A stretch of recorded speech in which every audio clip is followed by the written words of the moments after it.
Mountain engine! Sir Handel had had a bad day. The old coaches, Agnes, Ruth, Lucy, Jemima and Beatrice, had been awkward. They had made him slip to a standstill twice. He was furious.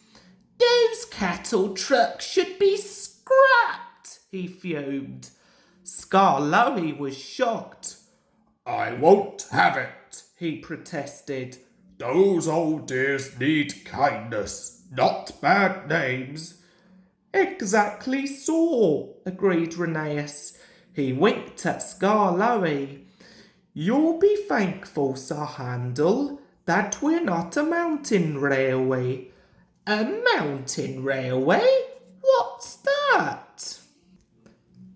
A railway which climbs mountains, of course. But it can't, said Sir Handel. Its engine's wheels would slip. But it can, said Rheneas firmly. We've heard of one quite near here. It can't. It can. A noisy argument started just as Donald shunted a flat truck to the siding nearby. On the truck was a queer-looking engine. He had 6 small wheels and a stovepipe chimney. His boiler was tilted downwards and his cylinders were back to front. Wheesht, whispered Donald hoarsely. Dinna wake the wee engine. It's tired he is. He's way back from England after being mended. Ye ken how it is. We understand, but who is he? He's called Cordy, after the mountain his railway climbs. Well, did you ever? Exclaimed the 2 old engines. They looked at Sir Handel and chuckled. I don't believe it, said Sir Handel. Och, you'd be best ask him yourself. Then maybe you'll learn it's the truth I've been telling you. Donald puffed away, offended. Coldy woke to find the engines gazing at him. Where am I? He asked. They told him.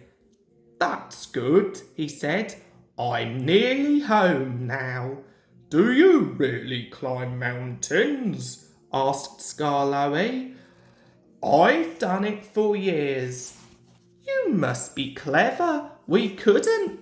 Our wheels would slip. I'm not really clever, laughed Coldy. I was just drawn like that. Like what? With pinion wheels on my driving axles. They have teeth, you see, which fit into a rack rail. I can't slip, however steep the line is. That, said Rheneas, must help you going up. But if your line is so steep, aren't you frightened coming down? Why? We have good brakes. Coaches, went on Rheneas, are sometimes silly and try to push us downhill.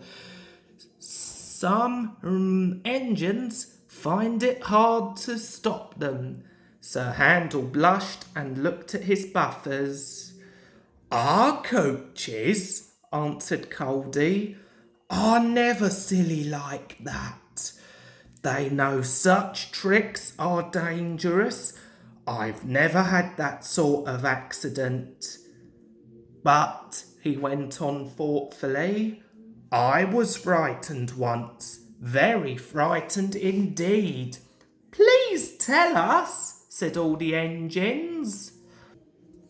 One day, long ago, before our line was opened, our drivers made all 5 of us engines stand ready outside our shed. The inspector's coming, they said. We don't know which of you he'll choose. He chose me, climbed into my cab and made me push 2 coaches to the summit. So far, so good, he said. Now we'll test your brakes. So he went and stood on the steepest part of the line. Down, down it fell, with a nasty curve below, edging a precipice.